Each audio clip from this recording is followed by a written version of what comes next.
नमस्कार दोस्तों, स्वागत है एक नई कहानी में। दोस्तों, यह कहानी है एक चुड़ैल की जो एक व्यक्ति के पीछे पड़ जाती है। और ये चुड़ैल उस व्यक्ति से बहुत कुछ दिल की बात भी करना चाहती थी। इस चुड़ैल को तो यहाँ तक कहना था कि उस व्यक्ति से वो प्यार करती है और वह सदा के लिए उसका बनकर रहना चाहती है। पर क्या यह चुड़ैल उस व्यक्ति को अपना बना पाएगी? तो चलिए दोस्तों, इस कहानी से रहस्य का पर्दा उठाते हैं। दोस्तों, ये कहानी है 40 से 45 साल पहले की, जब गांव में जगह जगह बांस का बगीचा, महुआ का पेड़, आम के पेड़ आदि हुआ करते थे।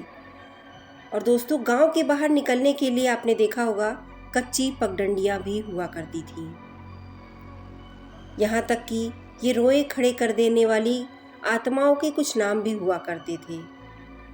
तो आइए आप लोग को उस चुड़ैल से मिलवाता हूँ जो एक आम के बगीचे के कोने में स्थित एक बांस की कोठी बनाकर रहती थी। यह कहानी जिस समय की है, उस समय बहिरू बाबा गबड़ू जवान थे।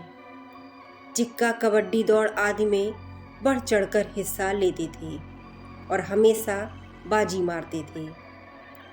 अरे, ये तो कबड्डी खेलते समय अगर 3-4 लोग भी उन्हें पकड़ लें तो सबको खींचते हुए बिना सांस तोड़े बहिरू बाबा लाइन छू लेते थे। बहिरू बाबा के घर के आगे लगभग 200 मीटर की दूरी पर उनका खुद का आम का एक बगीचा था, जिसमें आम के लगभग 15-16 पेड़ रहे होंगे। इस बगीचे के एक कोने में बसवाड़ी भी थी, जिसमें बांस की 3-4 कोठियां थीं। आम का मौसम था। इस बगीचे के हर पेड़ की डालियां आम से लदकर झूल रही थीं। दिन में बहिरू बाबा के घर का कोई व्यक्ति दिन भर इन आमों की रखवाली करता था, पर रात को रखवाली करने का जिम्मा बहिरू बाबा का ही था। रात होते ही बहिरू बाबा खाने पीने के लिए अपना सामान लेकर और बिस्तर लेकर बस खटिया उठाते थे और सोने के लिए इस आम के बगीचे में चले जाते थे। एक रात बहिरू बाबा बगीचे में अपना खटिया बिछाए हुए सोए हुए थे। तभी उनको बसवाड़ी के तरफ कुछ आहट सुनाई दी। बहिरू बाबा तो जग गए और खाट पर पड़े पड़े ही अपनी नज़र बसवाड़ी की तरफ घुमा दिए। उनको बसवाड़ी के कुछ बांस हिलते हुए नजर आ रहे थे, पर हवा ना बहने की वजह से उनको लगा कि कोई जानवर बांसों में घुसकर अपने शरीर को रगड़ रहा होगा और शायद इसकी वजह से ये बांस हिल रहा है। इसके बाद बहिरू बाबा उठकर खाट पर ही बैठ गए और अपनी लाठी संभाल लिए। अभी बहिरू बाबा कुछ बोले, इसके पहले ही उन्हें बसवाड़ी में से एक औरत निकलती हुई दिखाई दी। उस औरत को देखते बहिरू बाबा की सांसें तेज हो गई और वे सोचने लगे कि इतनी रात को कोई औरत इस बसवाड़ी में क्या कर रही है। जरूर कुछ गड़बड़ है। अभी वे कुछ सोच ही रहे थे कि वह औरत उनके पास आकर उनकी कुछ दूरी पर खड़ी हो गई। अब बहिरू बाबा तो हक्का बक्का थे, उनके मुंह से आवाज भी नहीं निकल रही थी, पर कैसे भी हिम्मत करके उन्होंने कुछ उससे पूछा कि आखिर तुम कौन हो और इतनी रात को यहाँ क्यों आई हो। तो बहिरू बाबा की यह बात सुनकर वह औरत बहुत जोर से डरावनी हंसती है और बोली कि मैं औरत हूँ और इस बसवाड़ी में रहती हूँ।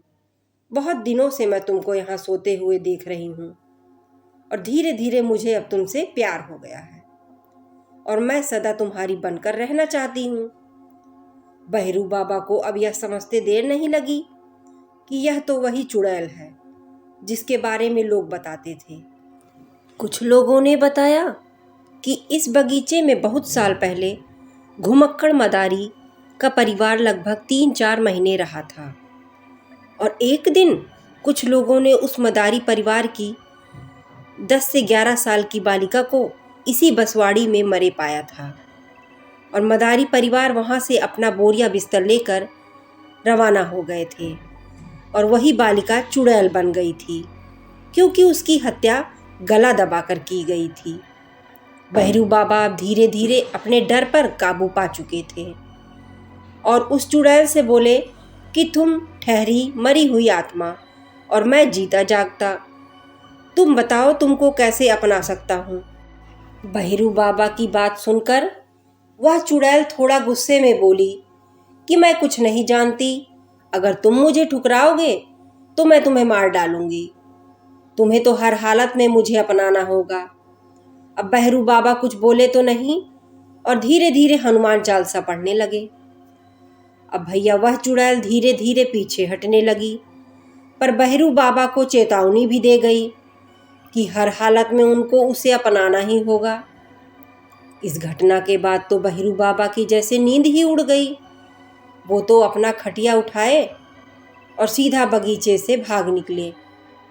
बहरू बाबा ने बगीचे में ना सोने के लिए बहाना बनाया और घर के बाहर ही दरवाजे पर सो गए।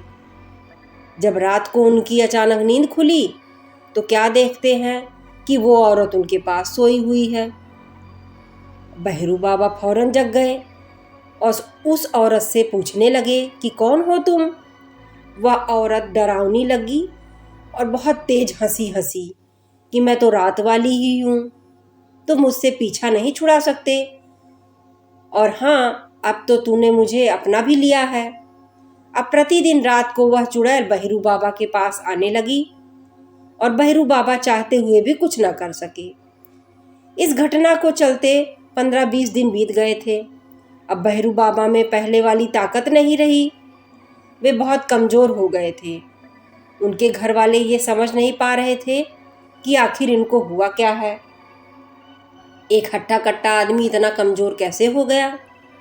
घर वालों ने बहरू बाबा से बहुत बार पूछा कि उन्हें क्या हो गया है, पर वे लोक लाज के डर से कुछ बताते ही नहीं। कई डॉक्टरों को दिखाया गया, पर बहरू बाबा की हालत में कोई सुधार नजर नहीं आया। एक दिन गांव में एक नौटंकी आई और बहरू बाबा अपने संगतियों के साथ नाच देखने गए थे। जहां नाच हो रहा था वहां पान की दुकान भी लगी हुई थी। बहरू बाबा ने वहां से पान लगवाकर एक बीड़ा खा लिया और पान वाले से 2 बीड़ा लगाकर बांध देने के लिए कहा। पान वाले ने 2 बीड़ा पान कागज में लपेटकर बहरू बाबा को दे दिया। नाच देखने के बाद बहरू बाबा घर आए और उस बीड़े को वैसे ही लपेटकर पॉकेट में रख लिए। उस रात बहरू बाबा के साथ एक चमत्कार हुआ। वह चमत्कार यह था कि वह चुड़ैल उनके पास नहीं आई। सुबह बहरू बाबा जगे तो बहुत खुश थे। उनको लग रहा था कि पान लेकर सोने की वजह से वह चुड़ैल उनके पास नहीं आई। उन्होंने अपने पास रखे उस दूसरे बीड़े पान को खाया नहीं और दूसरी रात भी उसको पॉकेट में रखकर सो गए। उस रात वह चुड़ैल तो आई, पर इनकी खाट से कुछ दूरी पर खड़ी होकर चिल्लाने लगी। बहरू बाबा की नींद खुल गई और वे उठकर बैठ गए। उस चुड़ैल ने गुस्से में कहा कि तुम्हारे पॉकेट में पान लपेटा है, जो कागज है उसको निकाल कर फेंक दो। ऐसा करने से बहरू बाबा ने मना कर दिया। लाख कोशिशों के बाद भी वह चुड़ैल अपने मकसद में कामयाब नहीं हुई, तो रोते हुए उस बसवाड़ी की ओर चली गई। अब बहरू बाबा की नींद आई और वो फौरन बैटरी चार्ज कर पान लेटे हुए उस कागज को देखने लगे। उनको यह देखकर बहुत ही विस्मय हुआ कि पान जिस कागज में लपेटा था वह कागज किसी अखबार का भाग था और उसमें हनुमान यंत्र बना हुआ था। अब बहरू बाबा समझ गए थे कि पान की वजह से नहीं, अपितु हनुमान जी की इस वजह से इस दुष्ट चुड़ैल से पीछा मिल गया था। दूसरे दिन नहा धोकर बहरू बाबा मंदिर गए। वहाँ से एक हनुमान का लॉकेट खरीद कर गले में धारण किए और इतना ही नहीं, अब रात को सोते समय वे हमेशा हनुमान चालीसा का पाठ करते हैं और हनुमान चालीसा को सिर के पास रख कर ही सोते हैं। अब बहरू बाबा फिर से भले चंगे हो गए थे और अब आम के बगीचे में सोना भी शुरू कर दिए थे। पर जब भी अकेले सुनसान में उस बसवाड़ी की तरफ जाते थे, उस चुड़ैल को रोता हुआ पाते थे। वह चुड़ैल बहरू बाबा से अपने प्यार की भीख मांगते हुए गिड़गिड़ाती रही। दोस्तों, इस तरह से उनका पीछा छूट गया उस चुड़ैल से। दोस्तों, आपको कहानी कैसी लगी कमेंट में अपनी राय ज़रूर शेयर करें। अगर पसंद आई हो तो चैनल को लाइक शेयर सब्सक्राइब ज़रूर करें। धन्यवाद।